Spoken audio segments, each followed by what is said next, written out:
Hello everyone, welcome to the structure analysis course. This is the lecture number 14 and we are discussing our chapter 14, analysis of rigid frame. In this lecture, we will do a problem on 2D frames by the force method and also we will consider the effect of sinking. तो ये question है हमारे सामने कि analyse कीजिए एक portal frame को जब इसमें सपोर्ट डी का सेटलमेंट हो रहा है और सपोर्ट डी जो है आपकी यानी कि ये सपोर्ट ये राइट की तरफ भी सेटल हो रही है और डाउन की तरफ भी सेटलमेंट हो रही है और इसके यूनिट जो देखें किलोमीटर मीटर में 200/EI एंड 500/EI यानी कि 200/EI राइट की तरफ जा रहा है और 500/EI डाउनवर्ड जा रहा है। ठीक है, तो इस क्वेश्चन को सॉल्व करेंगे बाय फोर्स मेथड। तो फोर्स मेथड से क्वेश्चन को सॉल्व करने के लिए हमें पता है कुछ स्टेप्स फुलफिल करने पड़ते हैं। ठीक है, ये हमारा पोर्टल फ्रेम है। तो स्टेप नंबर 1 रहता है हमारा डिग्री ऑफ स्टैटिक इंडिटरमिनेसी निकालना यानी कि डीएस निकालना है। तो डीएस का फॉर्मुला होता है हमारा R-3। Total number of reactions यहाँ पे होंगी फिक्स है तो 3 रिएक्शंस होंगी, यहाँ फिक्स है तो यहाँ 3 रिएक्शंस होंगी। 3 + 3 टोटल 6 होती हैं। तो टोटल रिएक्शंस हो जाएंगी 6 - 3 करेंगे तो डीएस का वैल्यू 3 आ जाएगा।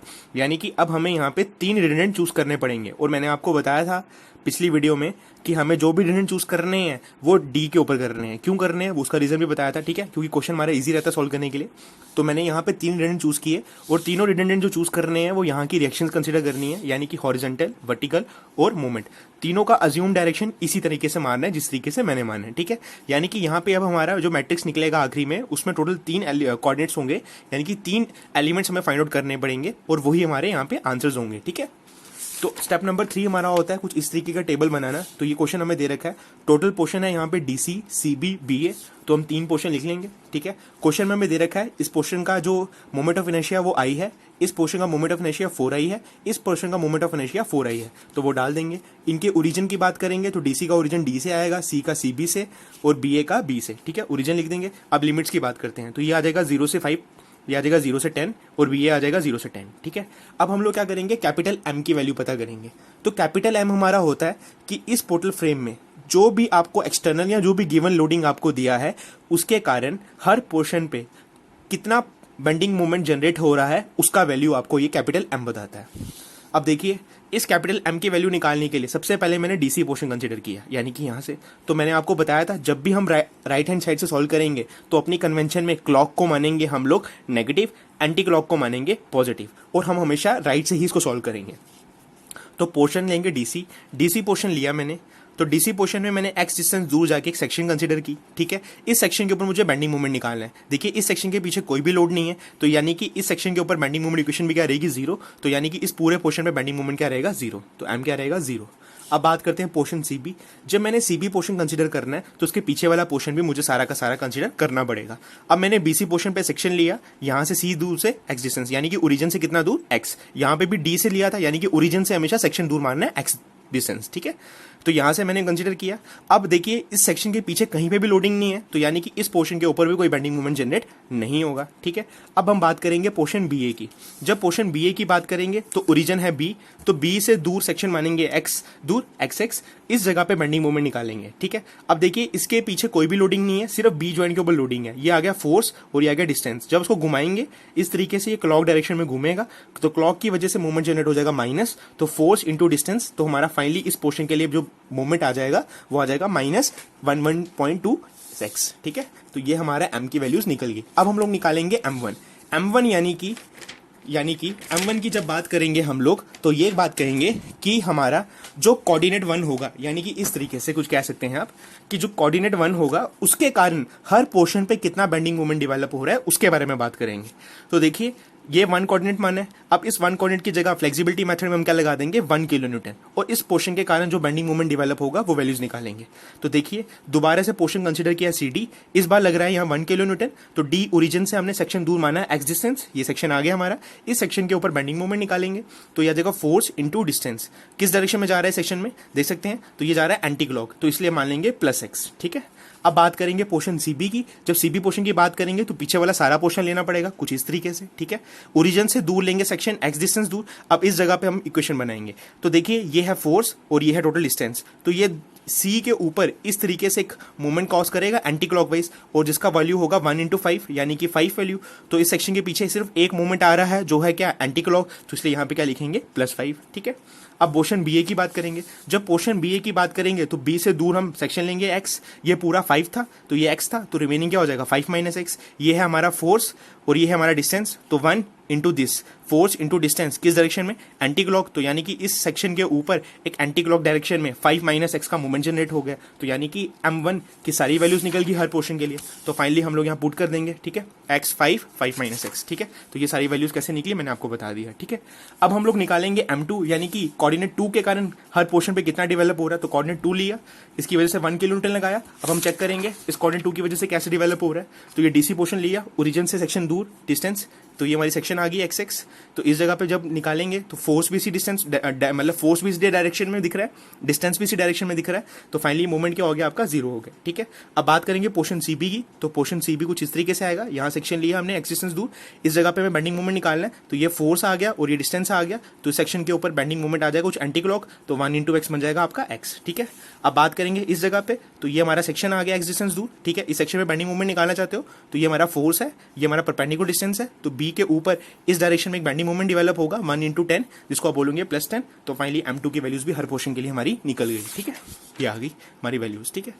अब आ जाएगा हमारा m3 थर्ड कोऑर्डिनेट के कारण, तो यहाँ पे 1 किलो न्यूटन मीटर का लगाएंगे। तो मैंने आपको बताया था कभी भी एक किसी भी पोर्शन पे अगर आप एक यूनिट मूवमेंट लगाएंगे तो उसकी बेंडिंग मूवमेंट डायग्राम कुछ इस तरीके से बनती है, ठीक है, यानी कि यूनिट मूवमेंट ही डेवलप होगा। तो यानी कि जब आप डी पे मूवमेंट देंगे तो सी पे भी मूवमेंट 1 का ही होगा, बी पे भी मूवमेंट 1 का ही होगा, ए पे भी मूवमेंट 1 का ही होगा। क्लॉक था तो इसलिए क्लॉक होगा हर जगह पे, तो क्लॉक के लिए हम लोग कंसिडर करते हैं माइनस, तो इसलिए आंसर आएगा -1 -1 -1। तो फाइनली हमारी ये सारी वैल्यूज निकल गई, ठीक है। ये लास्ट वीडियो में भी बताई थी, इस वीडियो में मैं आपको बता चुका हूँ, ठीक है। अब हम आगे मूव करें, हमारा नेक्स्ट स्टेप होता है डेल्टा एल निकालना, ठीक है। तो डेल्टा एल निकालने के लिए हम क्या करेंगे, डेल्टा 1L निकालेंगे। तो डेल्टा 1L के लिए मैंने आपको फॉर्मुला बताया था, कुछ इस तरीके का फॉर्मुला रहेगा, तो हर पोर्शन के लिए इसको यूज करेंगे। अब हम क्या करेंगे, यहाँ पे कैपिटल M का वैल्यू डालेंगे डीसी पोर्शन के लिए, तो क्या है वो 0, और M1 है x, 0 इंटू एक्स, लिमिट डालेंगे 0 से 5, ई की बात करेंगे और आई इसका आई ही है, डालेंगे फाइनली।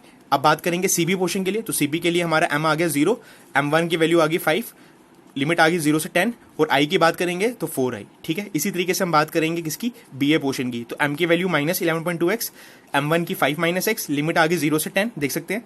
ई 4i कितना है, आई इसका 4i है, तो पुट करेंगे, फाइनली सॉल्व करेंगे, डेल्टा 1L निकल जाएगा। इसी तरीके से डेल्टा 2L के लिए फॉर्मुला लगाएंगे, बता चुका हूँ यही फॉर्मुला यूज करेंगे। तो यहाँ से वैल्यूज डालेंगे, आप वैल्यूज डालिएगा, सॉल्व कीजिएगा, तो डेल्टा 2L भी आपका निकल जाएगा। डेल्टा 3L के लिए ये फॉर्मुला यूज करेंगे, यहीं से आप वैल्यूज डालेंगे, m और m3 की लिमिट्स डालेंगे, आई डालेंगे, तो फाइनली सॉल्व करेंगे, आपका डेल्टा 3L भी निकल जाएगा। नेक्स्ट स्टेप हमारा होगा फ्लेक्सिबिलिटी मैट्रिक्स निकालना। तो फ्लेक्सिबिलिटी मैट्रिक्स निकालने के लिए आपको पता है डेल्टा 3x3 लेना पड़ेगा, टोटल एलिमेंट्स आपके 9 होंगे, ठीक है। अब इन एलिमेंट्स को निकालने के लिए आपको फॉर्मुला यूज करना पड़ेगा, जैसे डेल्टा 1 तो फॉर्मुला रहता है हमारा ये। अब इसका हर पोर्शन के लिए निकालेंगे, तो हर पोर्शन के लिए वैल्यूज यहीं से लेंगे, सॉल्व करेंगे, तो ये डेल्टा 1 निकल जाएगा। डेल्टा 1 2 डेल्टा 2 1 हमेशा बराबर होते हैं, तो उसका फॉर्मुला यही रहता है। तो ये प्लीज़ मैं सॉल्व नहीं कर रहा, तो आप ये प्लीज़ सॉल्व कीजिए इसको, तो आंसर मैच कर लीजिएगा, ठीक है। तो ये आंसर्स निकल जाएंगे, तो फाइनली आपका पूरा का पूरा एलिमेंट बन जाएगा डेल्टा का कुछ इस तरीके से, ठीक है। तो ये डेल्टा आ गया आपका। अब नेक्स्ट स्टेप है आपका डेल्टा मैट्रिक्स निकालना, तो ये थोड़ा इंपॉर्टेंट है, इसको देखिए। देखिए डेल्टा मैट्रिक्स क्या होता है, डेल्टा मैट्रिक्स होता है कि सिंकिंग के कारण कितना आपका मैट्रिक्स डेवलप हो रहा है। अब देखिए यहाँ पे सपोर्ट आपका डी सपोर्ट राइट में मूव कर रहा है और डाउनवर्ड भी मूव कर रहा है, ठीक है। तो देखिए यहाँ पे, यानी कि अगर आप बात करें ये आपकी सपोर्ट, ठीक है। अब हम डेल्टा निकालने के लिए देखिए कुछ इस तरीके से हो रहा है, यानी कि हमारा ये ABCD कुछ इस तरीके से था, यानी कि ये C है हमारा और ये D है, ठीक है, देख सकते हैं। तो अब क्या हुआ, हमारा C यहाँ पहुँच चुका है, ठीक है, और D हमारा यहाँ चुका है, यानी कि ये सपोर्ट डाउनवर्ड भी गया और राइट भी गया है। तो उसके लिए सिंपल सा याद रखना है आपने, कन्वेंशन रूल होता है ना, जैसे कि ये +y है, ये -y है, ये +x है और ये -x है। अब देखिए आपका D सपोर्ट कहाँ गया है, +x की तरफ, तो यानी कि डेल्टा क्या लेंगे आप, ये वाला इस डायरेक्शन में, तो इस डायरेक्शन में यानी कि फर्स्ट कोऑर्डिनेट, क्योंकि हॉरिजॉन्टल डायरेक्शन में हमने कौन सा कोऑर्डिनेट लिया था फर्स्ट, तो डेल्टा 1 क्या आ जाएगा आपका पॉजिटिव 200/A, ठीक है। कितना गया ये 200/A। अब डाउनवर्ड जा रहा है, तो डाउनवर्ड क्या होता है माइनस, तो इसलिए माइनस यूज करेंगे, और हम लोगों ने वर्टिकल कोऑर्डिनेट कंसीडर किया था सेकंड, तो इसलिए डेल्टा 2 का वैल्यू कितना आ जाएगा -500/A, देख सकते हैं वर्टिकली कितना नीचे गया 500/A, ठीक है। तो डेल्टा 3 की बात करें, अब रोटेशन ये घूमा तो है नहीं, डी पे कोई रोटेशन तो दिया नहीं उसने, तो इसलिए डेल्टा 3 का वैल्यू क्या हो जाएगा 0, क्योंकि सिर्फ राइट और डाउनवर्ड डायरेक्शन में मूव कर रहा है, ठीक है। तो बिल्कुल सिंपल है, ये कन्वेंशन रूल फॉलो करना है कि अगर इस डायरेक्शन में जाएगा तो +x, इस डायरेक्शन में जाएगा तो -x, ठीक है। कितना गया, इस डायरेक्शन में गया, और ये कोऑर्डिनेट कौन सा माना था फर्स्ट, तो इसलिए डेल्टा 1 मान लिया। डाउनवर्ड गया तो उसको सेकंड कोऑर्डिनेट मानेंगे, क्योंकि वर्टिकल कोऑर्डिनेट हमारा सेकंड था, तो ये क्या गया है -y की तरफ, इसलिए -500/A, ठीक है। अब हम लोग लगाएंगे फ्लेक्सिबिलिटी मैट्रिक्स फॉर्मुला। डेल्टा का वैल्यू हमारे पास आ चुका है, डेल्टा का वैल्यू भी आ चुका है, और डेल भी निकाल चुके हैं। इन सब की वैल्यूज को पुट करेंगे, फाइनली P1 P2 P3 निकालेंगे। जैसे P1 P2 P3 निकालेंगे तो हमें पता है हम लोगों ने P1 P2 P3 के लिए देख सकते हैं आप लोग कोऑर्डिनेट कुछ इस तरीके से माने, यानी कि ये हॉरिजॉन्टल रिएक्शन माना है, तो HD वेलोसिटी मिल जाएगा, ये वर्टिकल रिएक्शन मानना है तो वीडी मिल जाएगा, ये रोटेशन मानना था तो मूवमेंट मिल जाएगा। अब देखिए ध्यान से, ये वैल्यू आई है माइनस में या ये प्लस में और ये माइनस में। इसका मतलब ये है कि आपने जो फर्स्ट कोऑर्डिनेट की अज्यूम डायरेक्शन मानी थी वो इस जगह पे मानी थी, लेकिन ये माइनस आया। माइनस मतलब जो डायरेक्शन आपने अज्यूम की थी वो डायरेक्शन आपकी गलत है। एक्चुअली में देखा जाए तो यहाँ पे जो हॉरिजॉन्टल रिएक्शन होगा वो कुछ इस तरीके से लगेगा, ठीक है, और इसका जो मैग्नीट्यूड होगा वो 74.3 किलो न्यूटन होगा, ठीक है। अगर आप इस डायरेक्शन में दिखाएंगे तो आपको ये वैल्यू दिखानी पड़ेगी -74.3, ठीक है। अब देखिए 30.5 है, यानी कि पॉजिटिव आई है, तो आपने जो अज्यूम डायरेक्शन माना था और जो असली में डायरेक्शन आया उसका वो भी बिल्कुल क्या है, सही, यानी कि ये इसी तरीके से इसी डायरेक्शन में लग रहा है और इसका वैल्यू कितना है 30.5 किलो न्यूटन में, ठीक है। इसी तरीके से एमडी को देखिए, एमडी क्या माइनस का, यानी कि जो डायरेक्शन माना है क्लॉक में, ये क्लॉक के बजाय क्या लग रहा है, एंटी क्लॉक, और इसका वैल्यू कितना है 210.4 किलो न्यूटन मीटर, ठीक है। तो ये कुछ इस तरीके से इसकी एक्चुअल डायग्राम्स होगी, यानी कि ओरिजिनल कोऑर्डिनेट जो आपने इस डायरेक्शन में माने थे ये अज्यूम डायरेक्शन है, लेकिन एक्चुअल डायरेक्शन इसकी यही होगी, ठीक है। अब हम इसका फ्री बॉडी डायग्राम बनाएंगे। तो फ्री बॉडी डायग्राम के लिए आप देख सकते हैं यहाँ लग रहा है 111.2, तो ये हमने इसकी डायग्राम फोर्सेस बना ली जिस डायरेक्शन में आई हैं, ठीक है। अब देखिए इसको बैलेंस करने के लिए 111.2 यहाँ लग रहा है, 74.3 यहाँ लग रहा है, तो ए पे जो रिएक्शन होगा हॉरिजॉन्टल वो कितना होगा 36.9 किलो न्यूटन, और वो इस डायरेक्शन में लगेगा, ठीक है।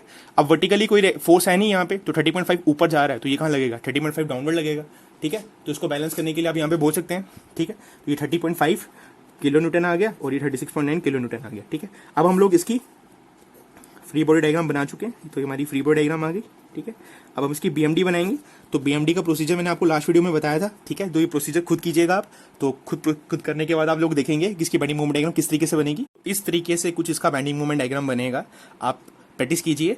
लास्ट वीडियो में मैंने बताया था पूरा प्रोसीजर कि किस तरीके से बेंडिंग मूवमेंट डायग्राम बनाएगा, किस तरीके से हर पोर्शन में सेक्शन लेके हम बेंडिंग मूवमेंट डायग्राम बना सकते हैं। तो अब ये बेंडिंग मूवमेंट डायग्राम बनाइएगा। इसी तरीके से ए पे जब आप फाइनली बेंडिंग मूवमेंट डायग्राम बनाएंगे तो आपको पता चलेगा ये वैल्यू आ रही है 225.1, तो इसका मतलब ए पे मूवमेंट है 225.1, ठीक है। तो ये फाइनली आप इसकी बेंडिंग मूवमेंट डायग्राम बनाइए, प्रैक्टिस कीजिए, ठीक है। तो इसी के साथ हमारा फ्लेक्सिबिलिटी मेथड फ्रेम्स के अकॉर्डिंग कंप्लीट हो चुके हैं, सिंकिंग का इफेक्ट भी और नॉर्मल भी। अब हम लोग नेक्स्ट लेक्चर्स में फ्रेम्स को सॉल्व करेंगे by stiffness method. Thank you guys for watching this video.